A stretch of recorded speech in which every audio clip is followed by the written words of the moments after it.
We've had the 1926 dam, wasn't built to modern day standards, that's for sure. We needed a new dam, we've known that for a while. But I tell you, that old dam, during that hurricane, saved hundreds of lives. I'll tell you the story. So we lowered the lake a little bit to absorb what we could, but at the time we didn't have that drain valve. So we had, could only bring it down so many feet. And we didn't want to bring it down a lot because a sudden rush of water up against the dam may have broken the dam.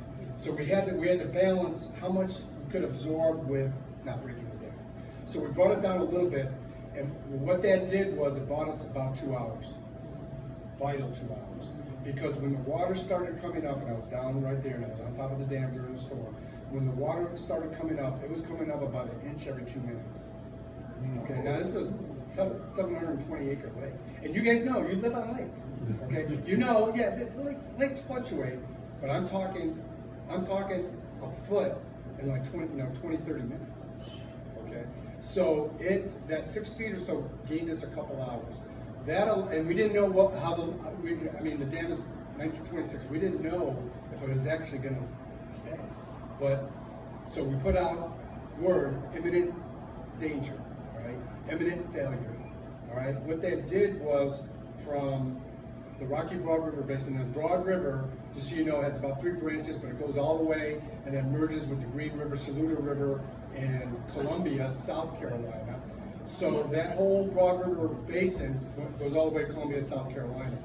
When we put out the word, everybody within a couple hundred yards of the river, all the way to Columbia, pretty much evacuated. No fatalities. Now, the French Broad River going into Asheville and the Swananoa and Catawba even goes the other way. Now, they flow towards the Mississippi. Our watershed flows towards the Atlantic. They lost 207 lives.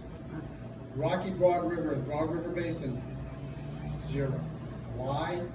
We took the initial rush of water and got the word out and got everyone out of the path of that violent 28-foot surge that ended up going downriver.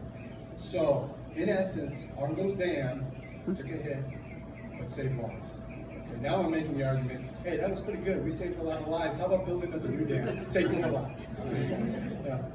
In the political realm, you always got to use your leverage. Okay?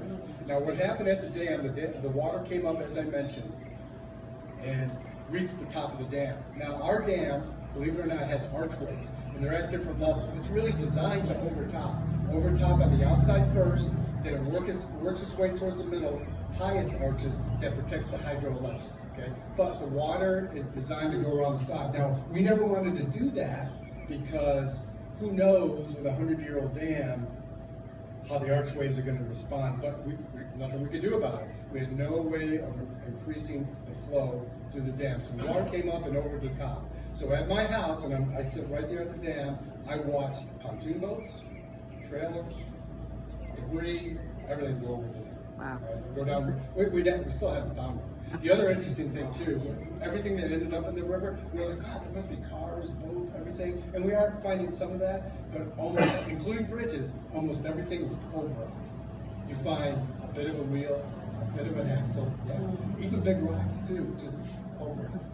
But the dam over the top, but the water kept rising. I'm like, my God, we're going to lose the hydroelectric plant. We may lose the dam. Okay, then. I think it's divine providence. This is amazing.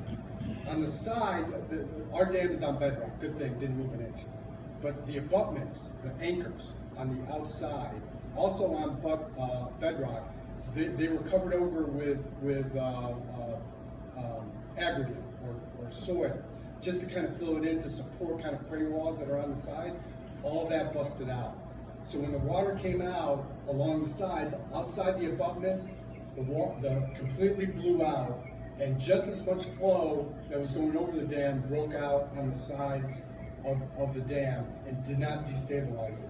Thank God, because we know now, if the water were to continue to rise, if it had not broken out and just kept going higher, it would have broken loose every boathouse on the river. It would have dislodged every boathouse, and then we would have had a floating mass of who knows what slamming into the dam, most likely breaking it. Did not happen. We lost some boathouses.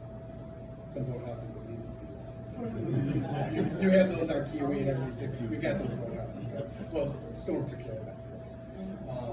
But that breakout on the sides saved everyone's about 7 million. And the dam held strong. Canner gates, the flood control gates took a hit a little bit, and so now I got my hand out to FEMA. Hey, how about some money to help extend the service life of this old dam? And they're like, well, we don't do dams. And then, of course, I go to Congress, and they think they should give money to dams. Now FEMA's like, oh yeah, we're going to do dams. So.